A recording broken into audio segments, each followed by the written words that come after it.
Dengan adanya aplikasi ini dapat membantu kami. Jadi memfilter. Kita ketahui bersama musibah Sriwijaya yang jatuh dari Jakarta mau pesawat Sriwijaya Air dari Jakarta mau ke Pontianak. Ya. Di sana terjadi trouble dan jatuh. Akhirnya jatuh di daerah Kepulauan Seribu, kemudian karena arusnya mengarah ke daerah Tanjung Priok di sana, jadi kami melakukan pencarian.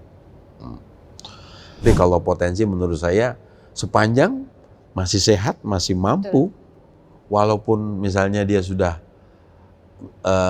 di atas 50, di atas 60, tapi pemikirannya masih bisa. Gitu. Masih boleh membantu kontribusi pemikiran. Artinya kembali lagi integritasnya itu. Integritas. Pak. Iya.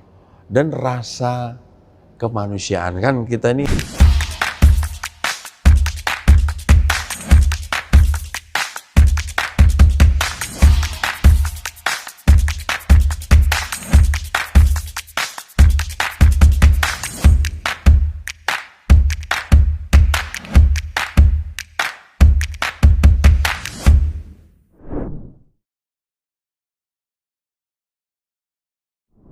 Halo teman-teman Rob to Rob, Sari Widuri balik lagi dan kita ngobrol di sini sedikit berbeda karena sekarang saya lagi ada di kantor Basarnas. Dengan siapa? Dengan Pak Edi Herianto. Apa kabar Pak? Baik, terima kasih. Pak Edi Herianto ini adalah analis ahli muda dari penyiapan potensi dari Direktorat Bina Potensi. Apakah itu apa yang dikerjakannya? Kita akan ngobrol di episode kali ini dan pastinya mungkin teman-teman semua juga pengen tahu apa sih sebenarnya disebut dengan potensi, apa sih kegiatannya, gimana sih prosesnya, kemudian ketika bencana itu datang sejauh mana sih Basarnas kemudian menyiapkan kita semua, bukan hanya teman-teman dan orang-orang tertentu yang ada di Basarnas, tapi kita semua, begitu ya Pak Edi ya. Pak Edi, aku kayaknya rada-rada kepengen buka masker. Oh iya. Sudah divaksin? Alhamdulillah pasti kami ya? sudah laksanakan. Jadi kita boleh buka masker biar lebih enak, wajah ganteng terlihat. Nah, terlihat sudah mukanya. Pak Edi apa kabar? Baik, alhamdulillah, terima kasih. Lagi sibuk apa? Ya, biasa rutinitas ya? kegiatan-kegiatan kantor. Kalau dulu tuh saya tahu Pak Edi tuh begitu sibuknya, tapi saya juga pengen tahu ketika kemudian ada pandemi dan juga bencana, karena kalau kita ngomongin bencana kan tidak mengenal pandemi dan enggak ya Pak ya gitu kan. Nah, mungkin cerita dulu kali kegiatannya sebenarnya seperti yang tadi saya bilang cukup panjang kan, analis ahli muda penyiapan potensi. Apa itu potensi? Direktorat Bina Potensi. Nah, salah satu direktorat yang ada di Basarnas. Nah, cerita dulu deh Pak Edi. Baik, terima kasih. Assalamualaikum warahmatullahi wabarakatuh. Waalaikumsalam. Kepada sahabat-sahabat dari mana? Rob to Rob. Dari Rob to Rob ya. Say hello dulu, say hello. Say hello dulu. Say hello. Saya memperkenalkan diri. Saya Edi Herianto di staf ahli muda di penyiapan potensi Direktorat Bina Potensi. Ya. Jadi Direktorat Bina Potensi ini di bawah kedeputian Direktorat Bina Tenaga dan Potensi. Ya. Nah, sekarang masih dijabat oleh Pak PLT-nya Pak Haris yang juga menjabat sebagai sestama di Badan Nasional Pencarian Pertolongan. Kalau dulu kita ketahui bahwa kita bernama Basarnas dengan adanya Undang-Undang 29 tahun 2016 itu sudah berubah menjadi Badan Nasional Pencarian dan Pertolongan. Oke.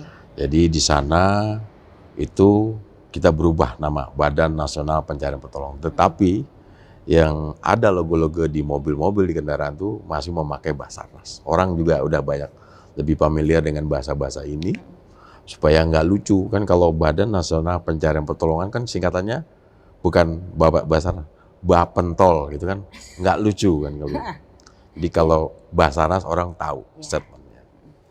Kemudian Direktorat Bina Potensi ini sebagai regulator di pusat di dalam pembinaan ya bidang sumber daya manusia ya, pengembangan potensi di seluruh Indonesia Kami juga membuat kebijakan-kebijakan, regulasi-regulasi yang bisa dilaksanakan, dan kami memantau kegiatan-kegiatan, seluruh kegiatan ini dari seluruh Indonesia. Kita ketahui bersama bahwa di Indonesia ini ada 43 kantor SAR, ada 1 balai. Jadi setiap kegiatan itu kami melakukan sesuai dengan arahan Pak Direktur kami, Pak Hernanto.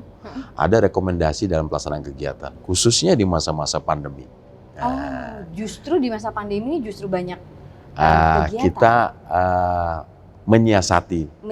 Nah, kita melaksanakan protokol kesehatan yang ketat. Ya.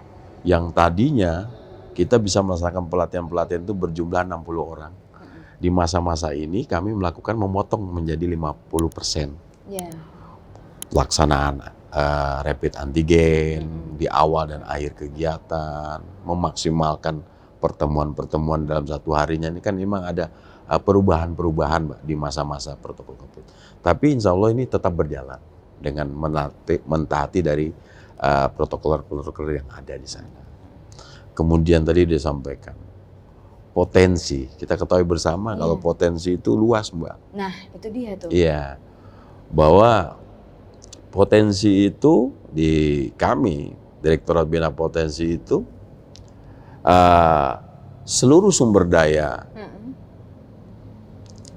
seluruh sumber daya di luar dari Basarnas yang dapat membantu dalam penyelenggaraan pencarian dan pertolongan. Jadi sumber daya manusia, sarana prasarana, IT dan hewan. Jadi 4 inilah yang disebut dengan potensi yang di luar dari Basarnas. Ya. Itu gimana membinanya ya Pak ya? Gitu saya kebayangnya Indonesia dengan begitu banyaknya daerah, dengan begitu rawannya, boleh ya saya bilang Indonesia ini rawan dengan bencana, dan memang potensi-potensi ini sangat dibutuhkan artinya ya Pak. Di kami ada arahan, sesuai arahan dari Pak Deputi, kita membaur kepada potensi-potensi melaksanakan kegiatan-kegiatan dan kami turun ke lapangan. Contoh satu musibah SJ182 kemarin kita ketahui bersama, musibah Sriwijaya yang jatuh dari Jakarta, mau pesawat Sriwijaya Air dari Jakarta mau ke Pontianak. Ya. Di sana terjadi trouble dan jatuh. Akhirnya jatuh di daerah Kepulauan Seribu, kemudian karena arusnya mengarah ke daerah Tanjung Priok di sana, jadi kami melakukan pencarian. Hampir di seluruh kegiatan-kegiatan Basarnas hadirlah potensi. Mau di Mamuju, mau di Manokwari, mau di Banten, mau di Semarang, mau di Merapi, itu potensi selalu hadir di sana. Nah, jangan itu tadi pertanyaan, dengan kita akan kebingungan untuk mengatur bagaimana sih memanage sebuah potensi ini. Betul, itu mau saya tanyakan. Potensi ada, kemudian potensi dibutuhkan. Betul. Tapi kan harus juga diatur ya Pak. Gitu. Nah itu gimana memanagenya? Baik Mbak, jadi kita ketahui bahwa kami memiliki namanya aplikasi Sibinpot. Dalam membangun, maksudnya aplikasi ini kami membangun jejaring. Jejaring untuk mengetahui, misalnya di dalam aplikasi ini kami mendata sebagai anggota Basarnas. Nanti di sana bisa mendata sebagai koordinator, ada organisasi maupun perorangan. Jadi bisa mengisi dari seluruh potensi-potensi yang ada, bisa melalui online dan offline. Dengan data ini kami bisa menginventarisir, mempunyai database. Misalnya di wilayah Jakarta, saya memiliki potensi berjumlah 1.500 orang. Dengan kompetensi misalnya, kompetensinya water rescue, penyelam, kemudian kompetensi high angle rescue teknik, kemudian mempunyai kompetensi, ditambah lagi ada K9, anjing yang dapat membantu di masa-masa pencarian diri runtuhan. Jadi dengan adanya aplikasi ini dapat membantu kami. Jadi memfilter, mendaftarkan potensi itu, mendaftarkan dalam aplikasi ini. Di sana ada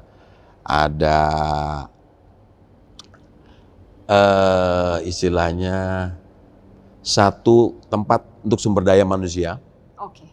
kemudian pengisian data-data ini misalnya di organisasi itu kompetensinya apa, sarana prasarana yang dimiliki apa, posisinya ada di mana, jadi memudahkan kami apabila terjadi musibah.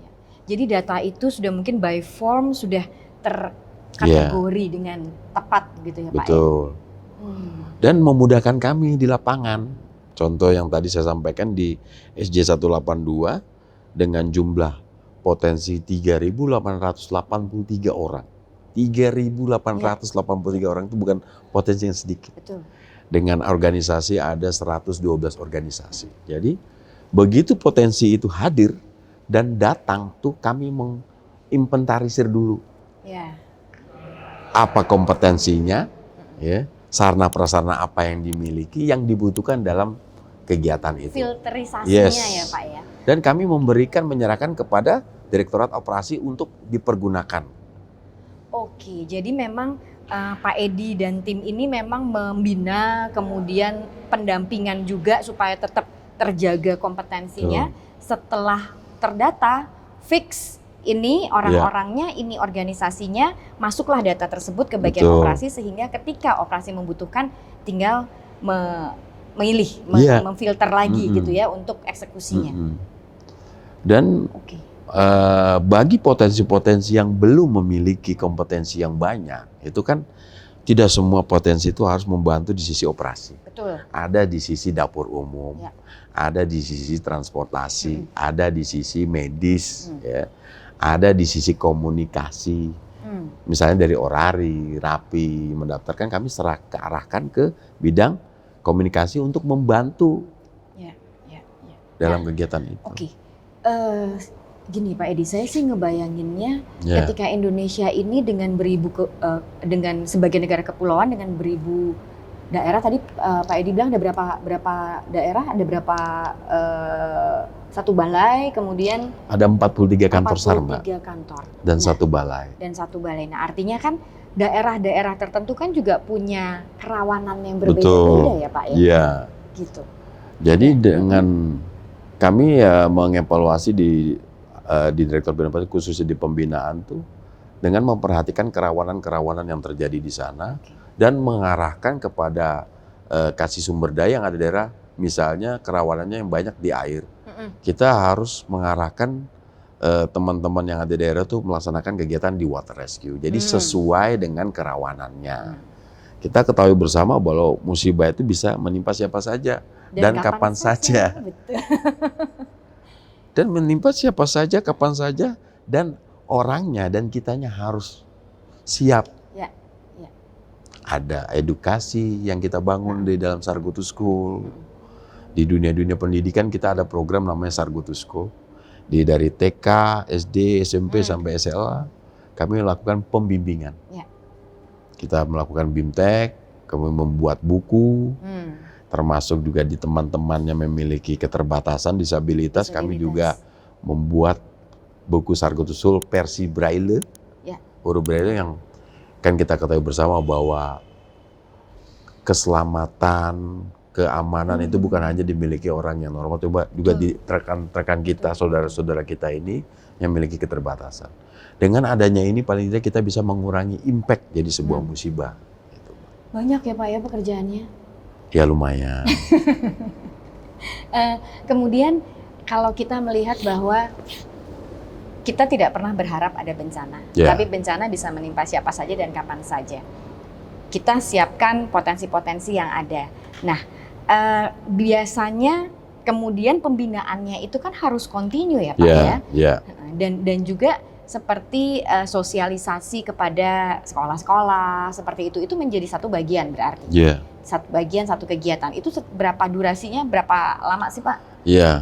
Di Direktorat Bina Potensi itu ada namanya Sargutu School. Sargutu School itu biasanya sebelum kita masuk ke sekolah-sekolah kita berkoordinasi dengan sekolah-sekolah yang ada. Kemudian di Kemendikbud kita berkoordinasi, kemudian Diknas yang ada di daerah, kami melakukan di masing-masing sumda ini, kami mengarahkan mana-mana kegiatan bisa dilaksanakan. Misalnya satu buah SMA tapi SMA lain bisa bergabung sepanjang tempatnya cukup. Itu lebih kita sederhanakan dengan bahasa-bahasanya. SD, SMP, SLA itu sesuai dengan pesertanya. Masing-masing. Misalnya kita isi penanganan pertolongan pertama pada gedung runtuh. Nah, kita sederhanakan, kita sampaikan sosialisasi. Kita koordinasikan ke masing-masing guru, kemudian sampaikan juga pada orang tua murid yang biasanya hadir dan menonton di kegiatan ini. Jadi memberikan masukan-masukan kepada kita juga, dan paling tidak bisa memberikan penguatan kepada anak-anak didiknya. Kenapa Sargoto School ini dilaksanakan? Kita ketahui bersama.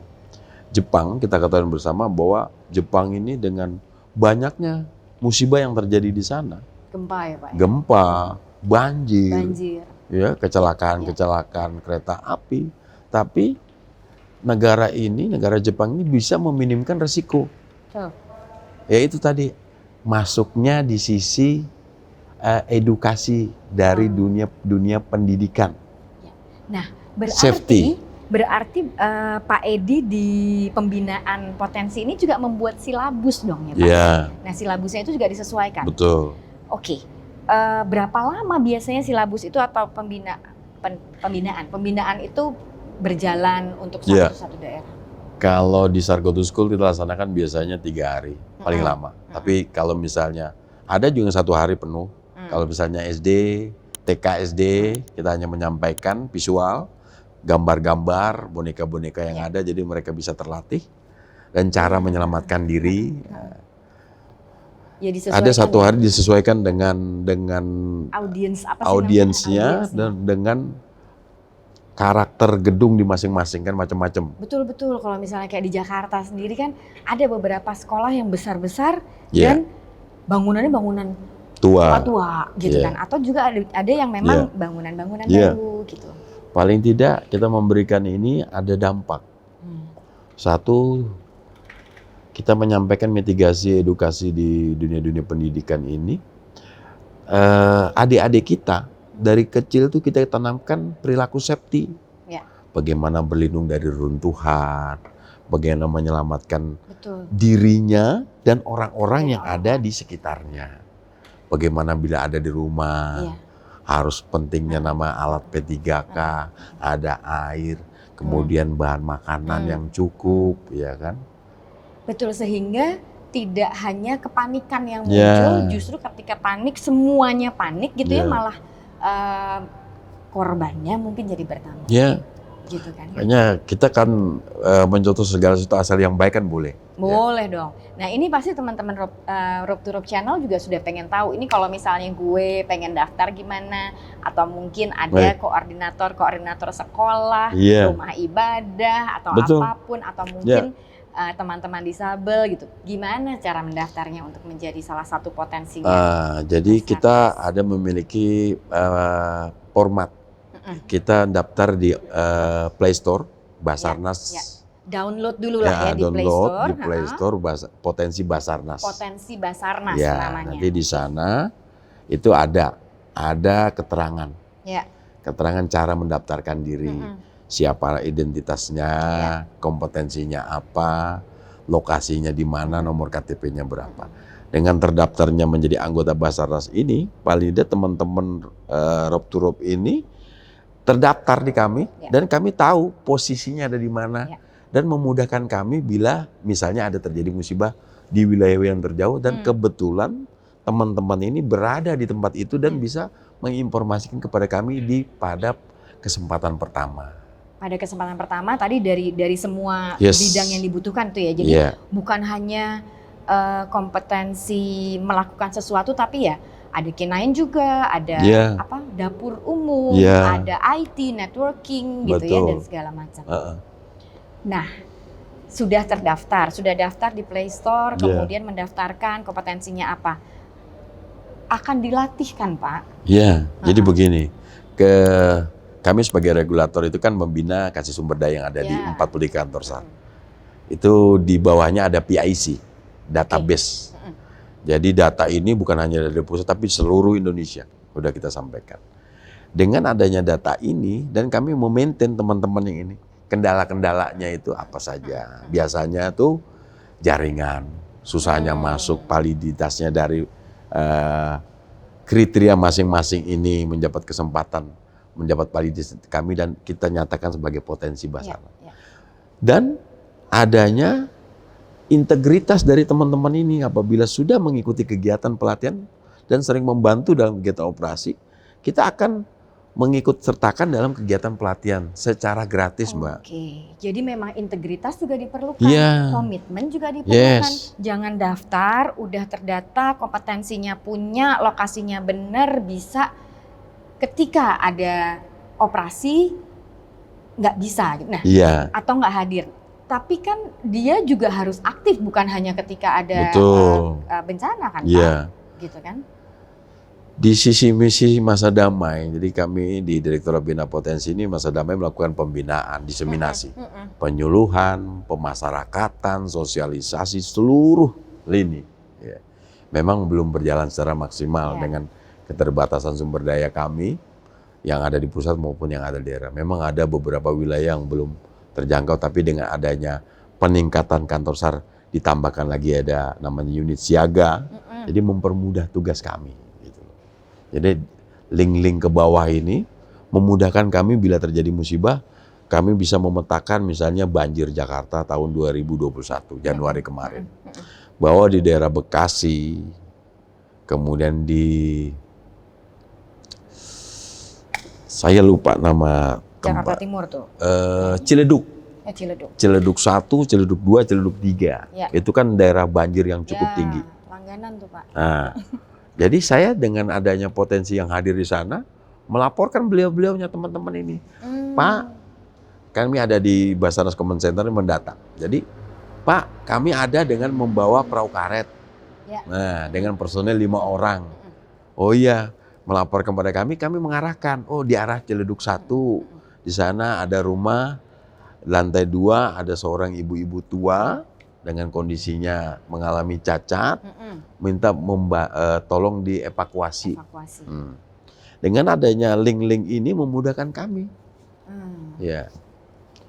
Kemudian juga kita di dalam pembinaan potensi itu ada namanya FKP 3, Mbak. Forum Koordinasi Potensi. Forum Koordinasi Potensi itu kita bangun di level pusat maupun di level daerah.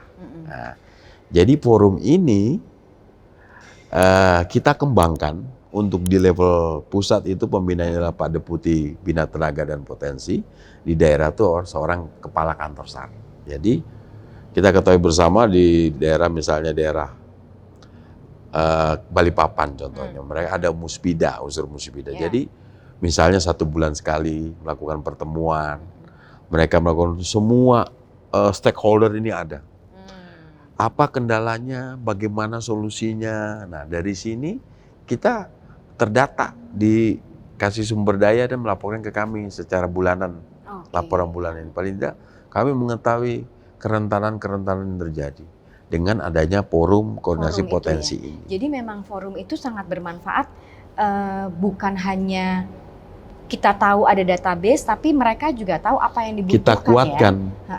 Karena dengan keterbatasan, saya sampaikan, sampai dengan saat ini Basarnas itu belum dapat berdiri sendiri. Tanpa bantuan dari stakeholder yang ada. Kami memiliki keterbatasan sumber daya, kami memiliki keterbatasan dari sarana prasarana, IT dan hewan. Dengan hadirnya potensi di sini, paling tidak bisa menutupi kekurangan-kekurangan yang belum kami dapatkan, misalnya sumber daya. Potensi kita tahu bersama, dengan banyaknya potensi itu, paling tidak dari sumber daya manusianya sudah banyak. Gitu. Paling tidak tinggal kita melatihkan, bisa membantu dalam penyelenggaraan pencarian pertolongan. Oke, tapi saya masih keinget tadi Pak Edi sempat bilang, ketika ada satu bencana, kemudian ada banyak sekali potensi, harus di-manage gitu kan ya. Ada pengalaman tertentu nggak sih Pak memanage? Karena gini, kadang-kadang saya tahu bahwa orang Indonesia itu sangat berhati mulia. Ketika ada bencana mereka pasti mau menolong. Betul. Tapi ketika terjadi bencana kan harus juga difilter seperti Pak Edi bilang kan, sehingga jangan sampai juga kemudian orang-orang potensi-potensi ini datang atau justru mereka tidak dapat informasi apa-apa yang dibutuhkan. Yeah. Ada nggak pengalaman yang seru kali ya? Baik, yang kemarin ya di SJ 182 dengan 3.883 potensi yang hadir ya, TNI, Polri potensi yang hadir di sana, 112 organisasi, kami dengan 24 orang yang ada di Direktorat Bina, kami membangun posko. Yeah. Jadi kita biasa di dalam manajemen posko itu kami memfilter. Jadi begitu potensi datang, melaporkan diri, membawa surat perintah. Saya membawa 10 orang anggota dengan kompetensinya ABCD, dengan peralatannya ABCD, dan kami siap membantu. Dan kami dengan data yang ada akan menyerahkan setelah ini, kita serahkan kepada Direktorat Operasi untuk mempergunakan di dalam musibah. Itu gitu loh. Jadi kami memfilter. Terus untuk memang iya dengan 3.883 orang ini kan saya nggak mungkin menghadirkan semuanya, Mbak. Betul. Tapi kadang-kadang kan terus kepingin terlibat. Iya. Nanti kan di situ ada contact person. Dalam contact person itu saya membuat wadah di sana, koordinator-koordinatornya saja untuk mengarahkan. Contoh kemarin kami membuat posko Aju di Tanjung Kait. Apa itu Aju? Posko Aju, jadi posko bayangan yang bisa kita pindah-pindahkan. Ya. Jadi posko utamanya ada di Tanjung Priok, tapi dengan banyaknya potensi di Tanjung Priok ini kan dengan kerawanan COVID yang cukup tinggi di waktu itu, saya harus mengurai potensi sesuai dengan bidangnya dan mengarahkan mana yang memiliki peralatan, misalnya perahu karet. Kemudian memiliki penyelam-penyelam yang ada di sini, kami dengan mudah mengurai dan menambahkan posisi posko Aju ini sebagai posko pembantu. Dengan bertumpuknya personil yang ada di Tanjung Priok ini, saya urai sampai ke Tanjung Kait. Di Tanjung Kait dia lebih mudah akses ke posisi titik pencarian. Nah, pun di sana saya buat posko, saya buat komando yang ada di sana dengan seizin Sarmission Coordinator yang ada di Tanjung Priok. Oke, jadi memang cukup komprehensif ya Pak Edi ya. Jadi dari pembinaan, kemudian pendampingan juga memang sesuatu yang penting gitu kan ya. Karena memang integritas, sekali lagi integritas itu yang memang juga kita perlukan. Nah, sekarang kalau misalnya kita ngomongin masalah potensi-potensi yang ada, kemudian mereka punya satu inisiatif tertentu gitu ya Pak Edi ya. Memungkinkan nggak sih gitu kan? Karena kan potensi ini kan banyak sekali. Seperti tadi ada water rescue, kemudian ada rope rescue, atau ada tadi angle rescue teknik, kolap struktur. Nah, itu banyak banget kan. Nah, itu dan kalau saya perhatikan di luar semuanya banyak sekali yang berkegiatan. Komunitas ini kemudian bergerak sendiri. Gimana? Ini kan masuk potensi ya Pak ya? Betul. Gitu kan. Terus kalau misalnya ada satu kegiatan seperti kayak misalnya ini teman-teman rope rescue gitu kan, kayak kemarin saya juga sempat ngobrol nih di BSG gitu kan ya, bahwa menjadi salah satu tim yang akan berangkat ke Belgia, ke Belgia untuk bawa nama Indonesia. Nah ini gimana sih Pak Edi menanggapin kayak gini nih? Iya, kalau di sisi kami saya sangat mendukung ya, terbuka. Kita ketahui bersama dengan adanya pandemi ini hampir 2 tahun berjalan ya, dengan banyak ada efisiensi anggaran itu kan SAR mandiri ya, kemandirian dari potensi itu kami dukung. Ada beberapa daerah, contoh yang sudah ada di situ, mereka dengan bangun di FKP 3D-nya mereka dengan kuat di sana, soul-nya kuat, terus mengajukan sebuah pelatihan sendiri. Terus kami mendukung di sisi instrukturnya. Justru senang ya Pak ya kalau misalnya dari potensi ini aktif, yuk kita bikin pelatihan. Apalagi sekarang sudah mulai bisa nih offline, latihan lapangan lagi bisa gitu kan. Nah ini kan banyak banget ya Pak ya potensinya. Ada nggak satu kegiatan yang kemudian semuanya berkumpul, semuanya Jadi Pak Edi nggak kemana-mana, semuanya ada di situ gitu. Karena susah banget nemuin Pak Edi itu. Iya, di masa sebelum COVID kami memiliki namanya Jambore Potensi. Buat teman-teman Rope Rescue mungkin ada yang sudah mengetahuinya bahwa Jambore ini kami mengumpulkan seluruh potensi-potensi yang ada di Indonesia. Ya. Hadir di Cibubur, kita membuat challenge mini lah. Ya. Ada kasus-kasus ada kasus gitu. skenario dan kami memberikan penilaian di situ. Jadi di sana teman-teman potensi ini bisa berkumpul, kemudian kami juga memberikan kesempatan kepada potensi-potensi di wilayah-wilayah yang terjauh, misalnya ada ilmu-ilmu yang terbarukan, misalnya kita tidak menutup kemungkinan suatu daerah ada kerawanan terhadap buaya, repot, atau ular. Ya. Nah, itu kalau ilmu untuk mengatasi ular kita tahu, tapi Bapak ngelihat ularnya jangan ke saya. saya jadi merasa gimana gitu. Iya. Untuk penanganan ini, jadi kan dari teman-teman potensi itu ada yang memiliki mungkin teknik-teknik tertentu yang belum ada di silabus kami. Pak Anita menjadikan pandangan buat teman-teman potensi. Nah, jadi teman-teman potensi bisa berkumpul se-Indonesia. Kemarin tuh hampir 5.000 orang berkumpul. Wow. Ya, sebelum COVID. Jadi di Cibubur kita bikinkan apel besar, diupacarakan secara besar, dibuka oleh Kabadan kita. Nah, terus mau laksanakan kegiatan selama 5 hari. 5 hari mereka berkumpul. Kemudian timnya juga mungkin di random gitu ya Pak? Iya, kami tidak mengumpulkan misalnya di tahun sebelumnya itu kan daerahnya kita campur. Ya. Dari satu misalnya daerah Jawa, Surabaya. Nah, ini kita random kita campurin semua. Jadi nggak bunyi daerahnya. Seluruh Indonesia. Iya. Wow. Jadi di sini sudah bunyi Bhinneka Tunggal Ika, sudah tidak ada lagi perbedaan saya Jawa, saya Kalimantan, saya Sulawesi, tapi adanya rasa kemanusiaan untuk membantu. Nah, ini yang kita bangun di sana. Nah, di sana berkumpul dan challenge, dan kami memberikan apresiasi. Apa tuh Pak, challenge-nya apa aja tuh Pak? Kita membuat kegiatan misalnya teknik pertolongan ada di danau. Kita siapkan alat di pinggir, kemudian bagaimana mereka memanage orang, mengatur timnya, dan how to rescue, how to search and how to rescue-nya ke sana. Memanage orang, mengatur peralatannya, dan kami hitung waktunya. Oke.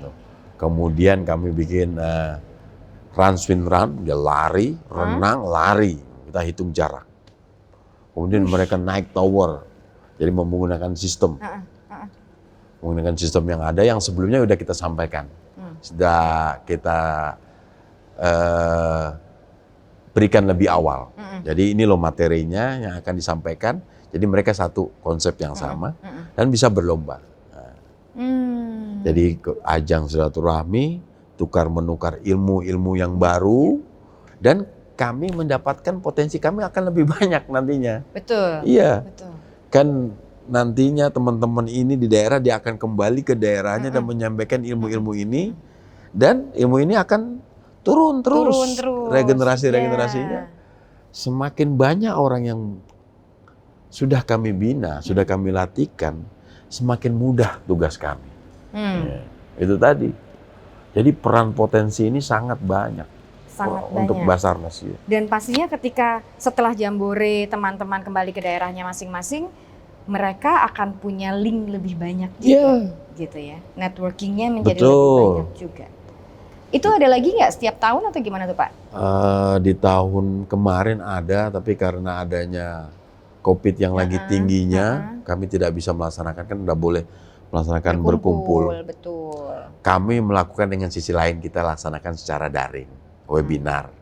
Series 1, series 2, series 3, itu Pak Deputi, Bina Tenaga Potensi, senang Pak juga Direktur. Sih. Jadi ini nggak putus di masa-masa pandemi ini, dalam kami menyampaikan informasi, pembinaan-pembinaan ini nggak putus ke daerah. Pun di daerah pun terus memonitor, memantau, kemudian memberikan masukan-masukan kepada FKP 3 yang ada di daerah. Oh, jadi memang sampai daerah, sampai semuanya pun juga terus dijalankan nggak putus, pendampingan dan juga pembinaan. Yeah.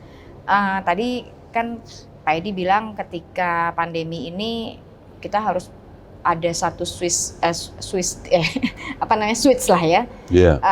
Dari yang banyak jadi sedikit. Nah, dari offline menjadi online. Ini sekarang sudah mulai bisa offline lagi nih kayaknya. Iya. Tentunya dengan adanya kebijakan dari pemerintah ya, kami tetap mengikuti protokol kesehatan yang ketat. Memang di tahun 2019 itu sesuai dengan arahan Kabasarnas menyampaikan dengan rapat dengar pendapat di Komisi 5 bahwa kita akan membuat potensi menjadi 10.000 orang. Oke, artinya punya target 10.000 orang potensi di luar Basarnas. Dengan berjalannya waktu itu kan dalam suatu kegiatan itu nanti ya potensi-potensi ini dilatihkan di dalam kegiatan yang tadi di UPT tadi. Kemudian di masa itu kan kita pun arahan pimpinan juga dengan adanya surat juga ada namanya juklak dan juknisnya di masa pandemi ini, kami harus mengurangi yang tadinya satu kegiatan 60 orang kita menjadi 25 orang, menjadi 30 orang. Harus melaksanakan protokol COVID, PCR sebelum dan sesudah. Kemudian orangnya nyatakan sehat gitu. Umur, kriteria ini tetap kita salahkan. Oh iya Pak, ada nggak batas usia untuk menjadi bina potensi ini? Kalau batasan usia, kalau dalam kegiatan penyelenggaraan pelatihan sih ada Mbak. Tapi kalau potensi menurut saya sepanjang masih sehat, masih mampu, walaupun misalnya dia sudah di atas 50, di atas 60, tapi pemikirannya masih bisa. Gitu. Masih boleh membantu kontribusi pemikiran. Artinya kembali lagi integritasnya itu. Integritas. Dan rasa kemanusiaan. Kan kita ini bekerja, ada istilah kalau saya sampaikan. Satu kali kita menolong orang, kita memiliki satu buah rumah di surga. Tapi kalau sering-sering kita menolong, saya berbagi-bagi apartemen di surga buat teman-teman potensi. Khusus di teman-teman di Rob to Rob ini. Jadi tidak mengharapkan yang lain, kita mengharapkan ridho saja dari Maha Kuasa. Oke, bahwa rasa kemanusiaan itu menjadi satu basic pondasi yang memang harus kita lakukan. Itu juga bagian dari integritas. Yes. Oke Pak Edi, kayaknya masih banyak yang mau diobrolin ya Pak ya? Banyak banget. Nah, terakhir nih, pesannya Pak Edi untuk teman-teman yang sudah menjadi potensi atau mungkin teman-teman Rob to Rob channel yang kemudian gue mau daftar, komunitas gue mau terlibat. Apa pesannya terakhir nih? Iya, saya sampaikan ke teman-teman Rob to Show kita. Satu, saya terima kasih atas seluruh potensi yang sudah membantu di kegiatan-kegiatan kami. Di SJ 182, di Mamuju, dimanapun berada, tidak ada sebuah musibah yang tidak ada potensinya. Hampir rata-ratanya potensi selalu hadir. Walaupun 5 orang, 2 orang hampir rata. Tingkatkan terus kompetensi yang dimiliki dan berkoordinasi kepada kantor SAR terdekat untuk mendapatkan pelatihan.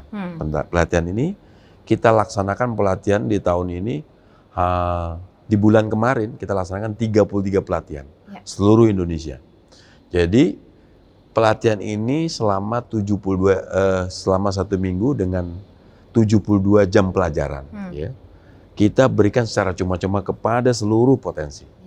Dengan syarat sehat, badan, tidak memiliki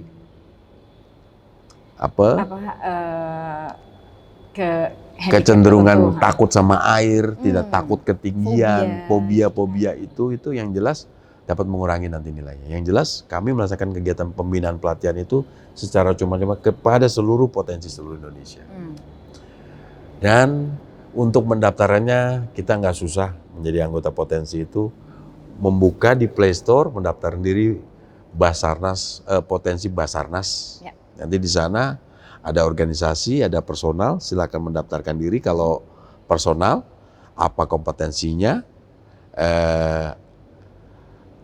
Walaupun ada pengetahuan-pengetahuan misalnya pendidikan lain, silakan aja dimasukkan di eksepsikan ke sana. Nanti kami akan validitas menjadi anggota Basarnas. Dan bila sudah terdaftar dan ikut dalam pelatihan dan bisa bergabung dengan teman-teman yang lain dalam melakukan penyelenggaraan pelatihan. Tidak banyak syarat, yang penting semua selalu sehat. Dan mau, kalau mengharapkan uang yang lebih tidak ada, tapi kalau mengharapkan rumah yang tadi saya sampaikan, mendapatkan rumah yang ada di surga, mungkin kemauan dari kita semua khususnya ya, rasa kemanusiaan. Mari tingkatkan kemanusiaan. Kita ketahui bahwa musibah di mana saja bisa terjadi, kapan saja bisa terjadi, dan dapat menimpa siapa saja. Tapi tingkatkanlah kesiapsiagaan terhadap diri kita, orang-orang yang berada di sekeliling kita. Mungkin begitu saja. Oke, terima kasih ya Pak Edi ya. Terima kasih juga waktunya, mengganggu, tapi ini seru banget. Mungkin kita bisa lanjut lagi ngobrol lebih spesifik satu pembinaan-pembinaan gitu kan. Karena kita kayaknya semua yang di sini perlu dibina. Tapi yang terpenting seperti yang Pak Edi bilang bahwa satu rumah di surga itu dengan hanya kita memiliki rasa kemanusiaan dan juga kita mau. Karena yang bisa banyak. Yang bisa lakukan banyak orang, tapi yang mau tidak semuanya. Begitu kan Pak Edi? Jadi tingkatkan integritas, sukses terus, mudah-mudahan kita terus bisa memperbanyak potensi-potensi yang ada. Oke, terima kasih. Terima kasih Mbak Mana. Salam buat teman-teman Rob to Rob-nya.